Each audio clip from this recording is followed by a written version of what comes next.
बहुत समय पहले की बात है। एक गांव में रिधिमा और विनीता नाम की दो देवरानी और जेठानी रहती थी। रिधिमा बहुत ही अच्छे स्वभाव की थी। वह अपने मन में कभी भी किसी के लिए बुरा नहीं सोचती थी और वहीं विनीता रिधिमा के सामने तो बहुत अच्छे से पेश आती थी, पर उसके पीठ पीछे वह रिधिमा से बहुत चिढ़ती थी। रिधिमा की एक बेटी थी। रिधिमा ने उसका नाम सोनाली रखा था। सोनाली बहुत ही सुंदर थी। रिधिमा का पति अक्सर काम के सिलसिले में विदेश में ही रहा करता था। ऐसे ही एक दिन सोनाली अपने पापा को कॉल करती है और बोलती है, पापा बहुत दिन हो गए हैं, आप गांव नहीं आते हो मुझसे मिलने के लिए। मुझे आपकी बहुत याद आती है, पर लगता है आप मुझे बिल्कुल भी याद नहीं करते हो। अपनी बेटी की यह बात सुनकर दिनेश बोलता है, सॉरी बेटा, काफी दिनों से मैं काम में फंसा हुआ था। अगले हफ्ते जरूर आऊंगा घर तुमसे मिलने के लिए। यह सुनकर सोनाली बहुत खुश हो जाती है और अपने पापा से बोलती है, और पापा आते हुए मेरे लिए तोहफे भी लाना, मुझे एक बहुत बड़ी गुड़िया चाहिए। ठीक है बेटा, मैं आपके लिए एक बहुत बड़ी गुड़िया लाऊंगा। फिर कुछ दिनों के बाद जब दिनेश घर आ रहा होता है तो एक दुर्घटनावश उसकी मृत्यु हो जाती है। दिनेश के गुजर जाने के बाद विनीता रिधिमा और उसकी बेटी सोनाली को घर से निकाल देती है और उनके सारे जायदाद पर कब्जा कर लेती है। चल निकल जा यहाँ से, तेरा इस घर में अब कोई नहीं रहता, समझी। फिर रिधिमा बोलती है, दीदी प्लीज आप ऐसा मत करो, हमें घर से मत निकालो। हमारा भी इस घर में उतना ही हक है जितना आपका है, और वैसे भी यह घर तो सोनाली के पिता ने ही बनवाया था। आप कृपया करके हमारे घर से हमें ना निकालें। जिसने यह घर बनाया था वह अब खुद यहाँ नहीं है, तो तुम निकल जाओ इस घर से। विनीता उन दोनों माँ बेटियों को घर से निकाल देती है। अब दोनों माँ बेटी एकदम बेसहारा हो गई थी। अब उनके पास रहने की कोई जगह नहीं थी। वह दर दर भूखे प्यासे भटक रहे थे। वह दोनों बहुत दिनों तक ऐसे ही भटकती हैं। फिर एक दिन रिधिमा को एक झोपड़ी दिखाई देती है, जिसे देखकर वह बोलती है, लगता है शायद यहाँ कोई रहता है, हमें यहाँ जाकर मदद मांगनी चाहिए, शायद हमारी कोई मदद कर दे। फिर रिधिमा उस झोपड़ी के पास जाकर आवाज लगाती है, कोई है इस झोपड़ी में, हमारी मदद करो, कोई है। फिर सोनाली रिधिमा से बोलती है, माँ क्यों ना मैं खिड़की से झांक कर देखती हूँ, शायद कोई हो ही ना घर में। फिर रिधिमा बोलती है, हाँ ठीक है, तुम देख कर आओ। फिर सोनाली जाकर देखती है तो उस झोपड़ी के अंदर एक बूढ़ी औरत बेहोश पड़ी होती है। फिर सोनाली घबरा कर अपनी माँ के पास जाती है और बोलती है, माँ देखो, कोई अंदर बेहोश पड़ा हुआ है। जब रिधिमा अंदर जाकर देखती है तो एक बूढ़ी औरत बेहोश होकर पड़ी हुई थी, जिसे देखकर रिधिमा घबरा जाती है और भागकर उस बूढ़ी औरत के पास जाती है और बोलती है, माई आप ठीक तो हो ना, माई आंखें खोलो। फिर रिधिमा सोनाली से बोलती है, बेटा सोनाली जाओ, जाकर देखो घर में कहीं पानी होगा। फिर सोनाली इधर उधर देखती है, पर उसे कोई पानी नहीं मिलता, बस एक मटका होता है जो खाली था। सोनाली अपनी माँ के पास जाकर बोलती है, माँ घर में एक बूंद भी पानी नहीं है, मैं पानी कहाँ से दूँ। फिर रिधिमा बोलती है, जाओ जाकर बाहर देखो, शायद कुछ पीने को मिल जाए। फिर रिधिमा बाहर जाकर देखती है तो उसे एक नदी दिखाई देती है, पर वह पानी किसमें लेकर जाए उसे समझ नहीं आ रहा था। अरे अब मैं पानी किसमें भर के लेके जाऊँ, मेरे पास तो कुछ भी नहीं है। तभी उसे याद आता है कि उसने उस माई के घर में एक खाली मटका देखा था। फिर वह बोलती है, अरे हाँ याद आया, माई के घर में एक खाली मटका है, मैं ऐसा करती हूँ उसे यहाँ ले आती हूँ, उसमें पानी भर के लेकर जाऊंगी। फिर सोनाली घर जाकर वह मटका ले आती है और उसमें पानी भर कर वहाँ से चली जाती है। फिर वह उस मटके में से एक गिलास पानी भरकर अपनी माँ को देती है। फिर रिधिमा उस पानी को उस बूढ़ी औरत के ऊपर छिड़कती है, जिससे वह बूढ़ी औरत जाग जाती है, पर वह बूढ़ी औरत अभी भी बहुत कमजोर लग रही थी। फिर रिधिमा उनके घर में खाना बनाकर उस बूढ़ी औरत को खाना खिलाती है। फिर कुछ समय के बाद वह बूढ़ी औरत ठीक हो जाती है और वह रिधिमा से बोलती है, बेटा शुक्रिया कि तुमने सही समय पर आकर मेरी जान बचा ली। पर माई, आप इस तरह बेहोश कैसे हो गई थी? फिर वह औरत बोलती है, बेटा अब मैं बूढ़ी हो रही हूँ, मुझसे काम नहीं हो पाता है। मैं अपने लिए खाना भी नहीं बना पा रही थी और ना खाने की वजह से मैं बेहोश होकर गिर गई थी। पर बेटी, तुम यहाँ कैसे आ गई? फिर रिधिमा बोलती है, माई, मेरे पति के गुजर जाने के बाद मेरी जेठानी ने मुझे घर से बाहर निकाल दिया और मेरी सारी जायदाद पर कब्जा कर लिया। तो मैं अपनी बेटी के साथ इधर उधर भटक रही थी तो मुझे आपका ये घर दिखा, जिसे देखकर मैं यहाँ आपके पास मदद मांगने आई थी। पर आने के बाद मैंने देखा कि आप बेहोश होकर गिरी हुई थी। रिधिमा की यह बात सुनकर वह बूढ़ी औरत बोलती है, बेटा तुमने तो कुछ खाया नहीं होगा, मेरे घर में बहुत अनाज पड़े हैं, तुम चाहो तो अपने लिए खाना बनाकर खा सकती हो। फिर रिधिमा वहाँ खाना बना लेती है और दोनों माँ बेटी खाना खा लेती है। खाना खाने के बाद वह बोलती है, अच्छा माई, अब हम चलते हैं। आपका बहुत आभार कि आपने हमें खाना खिलाया। फिर रिधिमा जा ही रही होती है तो वह औरत बोलती है, बेटी क्या तुम मेरी एक और मदद करोगी? फिर रिधिमा बोलती है, हाँ माई, बोलो क्या काम है? बेटा मैं यहाँ खेती करती हूँ, पर कुछ महीनों से मैं अपने खेत में नहीं जा पा रही थी। अब तो वह फसल भी खराब हो गई होगी। बेटा क्या तुम मेरी मदद करोगी कि मैं दोबारा अपनी फसल लगा सकूं?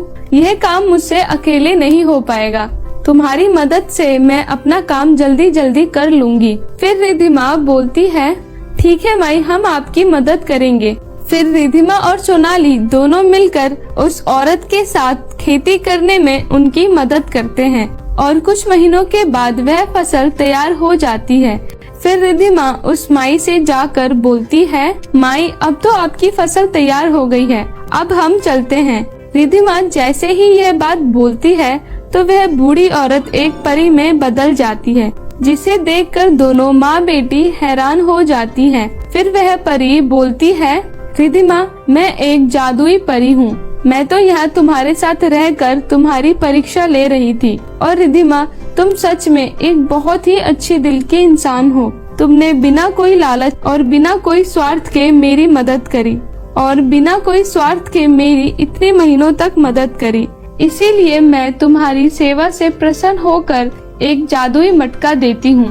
तुम इस मटके से जो चाहे वह मांग सकती हो, पर याद रहे और इसका कभी दूसरों के बुराई के लिए इस्तेमाल नहीं करोगी, नहीं तो यह मटका जितना तुम दूसरों के लिए बुरा मांगोगी उससे ज्यादा तुम्हारा बुरा करेगा। फिर रिधिमा बोलती है, ठीक है परी, मैं इसे कभी भी किसी का बुरा नहीं करूँगी। फिर वह परी वहाँ से गायब हो जाती है। फिर रिधिमा अपनी बेटी सोनाली के साथ उस मटके को लेकर वहाँ से चली जाती है और एक जगह जाकर वह उस मटके से बोलती है, हे मटके, हमारे पास रहने के लिए कोई जगह नहीं है, क्या आप हमारे लिए एक घर बना सकते हो? रिधिमा के इतना बोलते ही वह जादुई मटका एक बहुत ही सुंदर घर प्रकट कर देता है, जिसे देखकर वह दोनों माँ बेटी बहुत खुश हो जाती हैं और फिर वह दोनों खुशी खुशी उस घर में रहने लगती हैं। और रिधिमा उस मटके की वजह से हर जरूरतमंद लोगों की मदद करने लगी थी। जब भी किसी को भी किसी चीज की जरूरत पड़ती तो वह उसकी मदद किया करती थी। धीरे धीरे यह बात पूरे गांव में फैल गई। फिर एक दिन एक औरत विनीता के पास जाती है और बोलती है, अरे विनीता, तू अभी तक इस छोटे से घर में ही रह रही है? यह बात सुनकर विनीता को गुस्सा आ जाता है और वह बोलती है, क्या बोला? मेरा घर, वो भी छोटा? अरे पूरे गांव में मुझसे बड़ा घर किसी का भी नहीं है, समझी?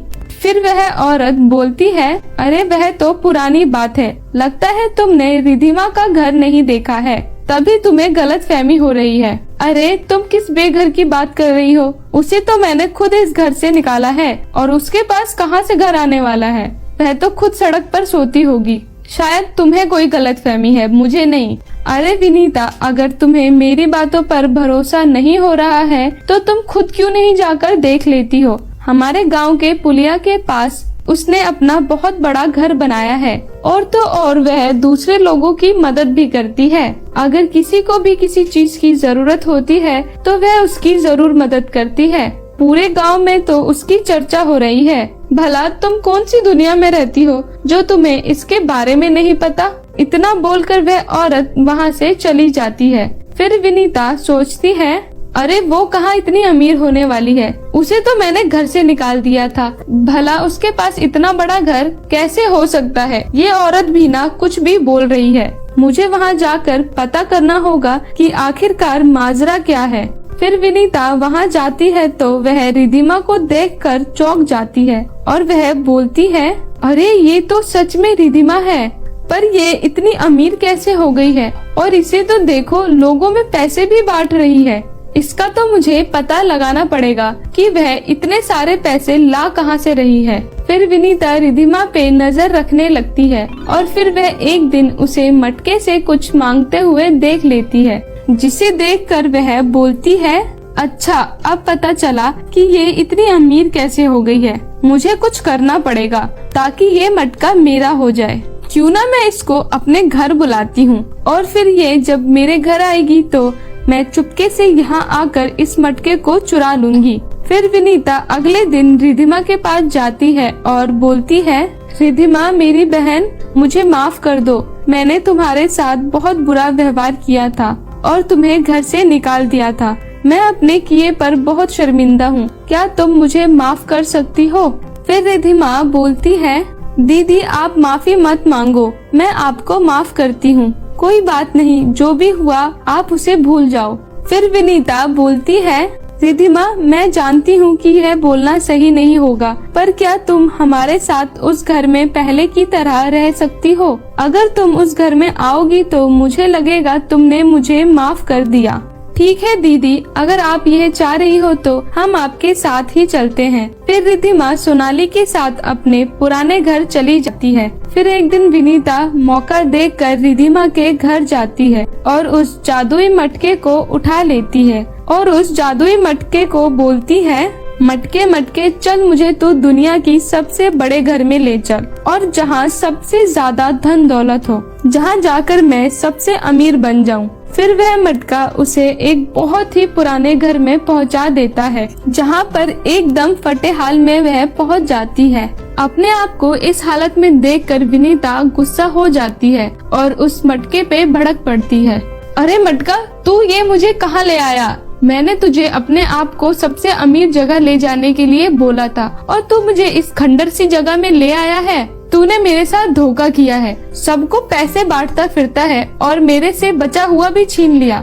फिर वह मटका बोलता है, लालची औरत, तूने इतना तो जान लिया कि इस मटके से जो मांगो वो मिल जाएगा, पर तूने ये जानना भूल गई इस मटके से वही कुछ मांग सकता है जिसका मन साफ हो और अपने स्वार्थ के बारे में ही ना सोचता हो और दूसरों की भलाई के लिए भी सोचे। पर तुम तो धन के लालच में इतनी अंधी हो गई हो कि तुम्हें इतना भी नहीं पता कि भला क्या है और बुरा क्या है, और तुम अपने काले मन की वजह से तुम इस काले जगह पे आई हो। अब भुगतो अपनी जिंदगी यहीं पे, यही तुम्हारे लालच का सजा है। न बोलकर वह मटका वहाँ से गायब हो जाता है। फिर विनीता को अपने किए पर बहुत पछतावा होता है कि वह अपने पूरे जीवन लालच करती रही, जिसका उसे यह फल मिला है। जादुई सैंडल का घर। एक बार की बात है, प्रिया और सुहानी नाम की दो बहनें अपने माता पिता के साथ रहती थी। उनके पिता एक बहुत ही बड़े बिजनेसमैन थे और उनकी माँ हाउसवाइफ थी। वह दोनों अपनी बेटियों की बहुत अच्छे से परवरिश करते थे। ऐसे ही एक दिन सुबह सुबह की बात है, उनकी माँ उन्हें खाने के लिए आवाज लगाती है, प्रिया, सुहानी, चलो आ जाओ नीचे, नाश्ता कर लो। फिर वह दोनों नीचे नाश्ता करने आती हैं। तभी प्रिया अपने पापा से बोलती है, पापा बहुत दिन हो गए हैं, हम पिकनिक मनाने नहीं गए हैं। सुहानी भी साथ में बोलती है, हाँ हाँ पापा, दीदी सही बोल रही है, चलो ना किसी अच्छे जगह चलते हैं। फिर उनके पापा बोलते हैं, ठीक है, अगले संडे हम हिल स्टेशन चलेंगे।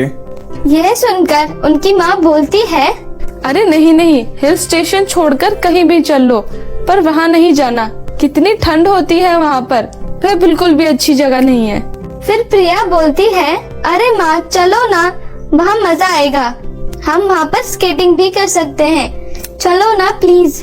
फिर उनकी माँ बोलती है, अच्छा ठीक है, फिर चलते हैं वहाँ। फिर वह दोनों यह सुनकर बहुत खुश हो जाती है। फिर उनके पापा बोलते हैं, ठीक है, फिर मैं टिकट बुक करवा लेता हूँ।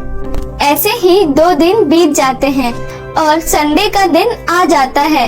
वह दोनों तो सुबह सुबह ही तैयार होकर बैठ जाती है जाने के लिए।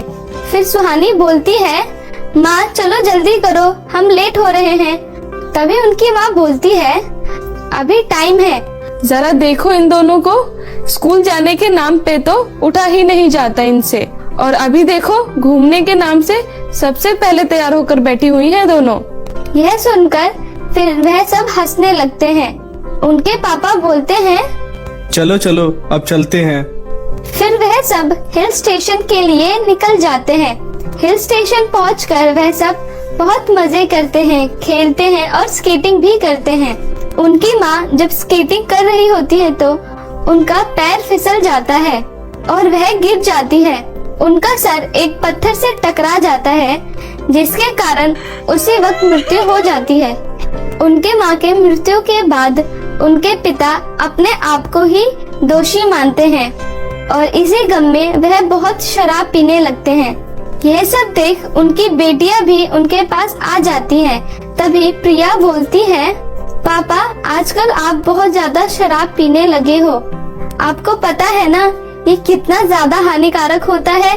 इसके कारण आपकी तबीयत खराब हो सकती है। पर मुकेश अपनी बेटियों की बातों को अनसुना कर और भी ज्यादा शराब पीने लगता है।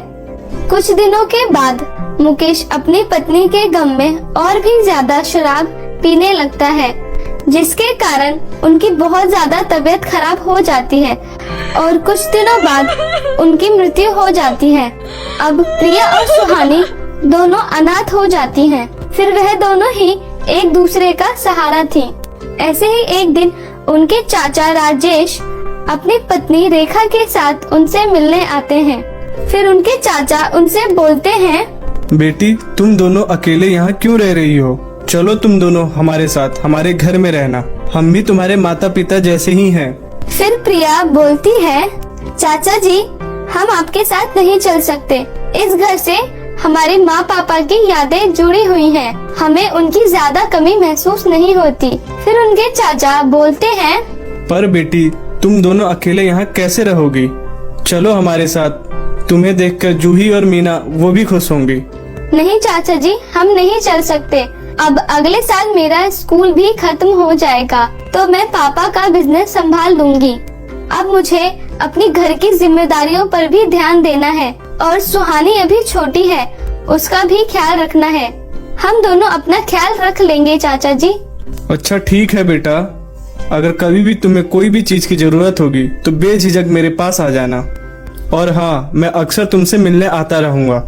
चलो बेटा, तो अब हम चलते हैं। वहीं दूसरी तरफ उनकी चाची रेखा बस उनके घर को ही निहारी जा रही थी और मन ही मन सोच रही थी, अरे बाप रे, इनका घर कितना बड़ा है, एकदम महल जैसा लग रहा है। काश ये घर मेरा होता तो कितना अच्छा होता। तभी राजेश रेखा से बोलता है, अरे रेखा क्या हुआ, किस ख्यालों में डूबी हुई हो?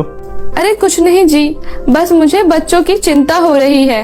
अरे रेखा, बच्चे अब बहुत समझदार हो गए हैं, वो अपना ख्याल खुद रख सकते हैं। चलो अब हम चलते हैं। फिर राजेश और रेखा वहाँ से चले जाते हैं और अपने घर पहुंचकर रेखा राजेश से बोलती है, सुनिए जी, तुम्हारे भाई का तो बहुत ही बड़ा घर है, वे कितने अमीर थे, क्यों ना हम उनका घर ले ले। ये सुनकर राजेश गुस्से से बोलता है, रेखा तुम क्या पागल हो चुकी हो? एक तो उन बच्चों के ऊपर माता पिता का हाथ नहीं रहा और तुम उनका छत भी छीनना चाहती हो। तुम्हें शर्म नहीं आ रही है जरा सा भी? इसमें शर्म की क्या बात है? मैं कौन सा उन दोनों को घर से निकाल रही हूँ। बस मैं तो चाह रही हूँ कि उनका घर हमारे नाम हो जाए, फिर वह दोनों भी वहाँ रह लेंगी। जो तुम सोच रही हो ये बहुत गलत है, मैं ऐसा बिल्कुल नहीं होने दूंगा। हाँ हाँ, भला तुम ऐसा क्यों करने वाले हो? तुम्हें तो गरीबी में रहने की आदत जो है। खुद तो कुछ कर नहीं पाए जिंदगी भर, और मैं कुछ करना चाह रही हूँ तो सुनना नहीं है तुम्हें। अरे अपने भाई को जरा देखो, वह कितना अमीर था, और एक तुम हो जिसने पूरी जिंदगी भर कुछ भी नहीं किया।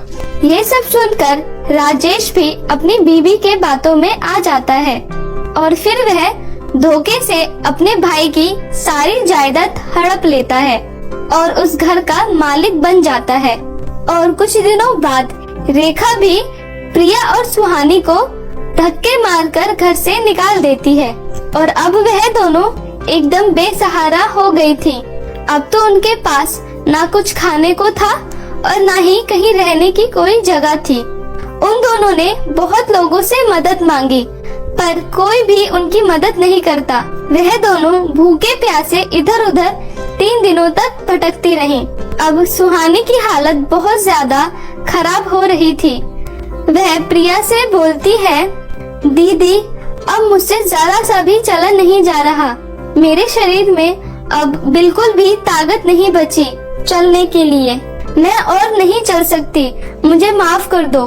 फिर प्रिया बोलती है, अच्छा कोई बात नहीं, तुम यहीं बैठ जाओ, मैं जाकर कुछ खाने के लिए लाती हूँ। फिर प्रिया सुहानी को वहाँ बैठा कर चली जाती है। कुछ दूर चलने के बाद वह एक ढाबा देखती है। फिर वह ढाबे वाले के पास जाकर बोलती है, अंकल अंकल, मेरी बहन ने 3 दिनों से कुछ भी नहीं खाया है, क्या आप मुझे कुछ खाने के लिए दे सकते हो? बदले में मैं आपकी दुकान में कोई भी काम कर सकती हूँ। फिर ढाबा वाला बोलता है, बेटा मैं तो ढाबा बंद कर रहा हूँ, मेरे पास अब कुछ भी नहीं बचा है, बस 1 प्लेट खाना बचा है, ये लो तुम ये ले लो। फिर प्रिया ढाबे वाले को धन्यवाद बोलकर वह खाने की थाली ले लेती है। फिर प्रिया वह खाने की थाली लेकर अपनी बहन के पास जाती है और बोलती है, ये लो सुहानी, खाना खा लो। फिर सुहानी जैसे ही खाना खा रही होती है तो वहाँ पर एक बूढ़ी औरत आ जाती है और बोलती है, बेटा मैंने बहुत दिनों से खाना नहीं खाया है, क्या तुम मुझे थोड़ा खाना दे सकती हो? फिर प्रिया बोलती है, माई मेरी बहन ने भी 3 दिनों से खाना नहीं खाया है, आप ऐसा करिए, आप इसमें से आधा खाना खा लीजिए। फिर सुहानी बोलती है, नहीं माई आप ये लीजिए, आप ये पूरा ही खाना खा लीजिए, मैं बाद में कभी खा लूंगी। फिर वह बूढ़ी औरत बोलती है, अरे नहीं बेटा, तुम भी खा लो, तुमने भी तो नहीं खाया है, मैं थोड़ा सा ही खा लूंगी। फिर सुहानी बोलती है, अरे माई आप खा लीजिए, हमने तो सिर्फ 3 दिनों से खाना नहीं खाया है, पर आप ज्यादा दिनों से भूखी है, आपको इस खाने की ज्यादा जरूरत है, आप ही इसे खा लीजिए। यह सुनकर वह बूढ़ी औरत एक परी में बदल जाती है और वह बोलती है, प्रिया सुहानी, मैं एक जादुई परी हूँ, मैं तो तुम्हारी परीक्षा ले रही थी और तुम दोनों सच में कितनी अच्छी लड़की हो। तुमने बिना अपने स्वार्थ का सोचे मेरी मदद करी, मैं तुम दोनों से बहुत प्रसन्न हुई। तो बताओ तुम दोनों यहाँ ऐसे बेसहारा क्यों घूम रही हो, क्या हुआ है तुम्हारे साथ? फिर प्रिया परी से बोलती है, परी हमारे चाचा चाची ने हमसे धोखे से हमारा जायदाद हड़प लिया और हमें घर से धक्के मार के भी निकाल दिया, जिसके कारण हमारे पास ना कोई रहने की जगह है और ना ही कुछ खाने के लिए। हम दोनों 3 दिनों से ऐसे ही भूखे प्यासे भटक रहे हैं, पर किसी ने भी हमारी मदद नहीं करी। यह सुनकर जादुई परी बोलती है, प्रिया मैं तुम्हें एक जादुई सैंडल देती हूँ, तुम इस सैंडल को जहाँ भी रखोगी यह एक बहुत ही सुंदर सैंडल के घर में बदल जाएगा और उस घर के अंदर सारी सुख सुविधाएं भी उपलब्ध होगी और तुम दोनों उस घर से जो भी चाहो वह मांग सकती हो। फिर वह परी प्रिया को सैंडल देकर वहाँ से चली जाती है। फिर प्रिया उसे ले जाकर एक अच्छे से जगह पर रख देती है। फिर वह सैंडल एक सुंदर से जादुई बड़े घर में बदल जाता है। उसे देखकर वह दोनों बहुत खुश हो जाती हैं। फिर वह दोनों उस घर के अंदर जाती है तो वह देखती है कि घर में खूब सारे धन दौलत भी हैं और सारी सुख सुविधाएं भी उपलब्ध हैं। क्योंकि वह दोनों ने 3 दिनों से खाना नहीं खाया था, इसीलिए वह उस घर से सबसे पहले खाने के लिए मांगती है। हे जादुई घर, आप हमें कुछ खाने के लिए दे दीजिए। फिर वह जादुई घर उनके सामने तरह तरह के स्वादिष्ट खाने प्रकट कर देता है। फिर वह दोनों पेट भरकर खाना खाती है और उसी घर में खुशी खुशी रहती हैं। तो मेरे प्यारे दोस्तों, कैसी लगी आपको हमारी ये कहानी? प्लीज कमेंट करके जरूर बताएं और इसे अपने दोस्तों के साथ भी जरूर शेयर करें। और हाँ दोस्तों, अगर आपने अभी तक हमारे इस चैनल को सब्सक्राइब नहीं किया है तो प्लीज नीचे लाल बटन दबाकर अभी सब्सक्राइब कर लें। तो मिलती हूँ आपको किसी नई कहानी के साथ, तब तक अपना ध्यान रखें। टाटा, बाय बाय।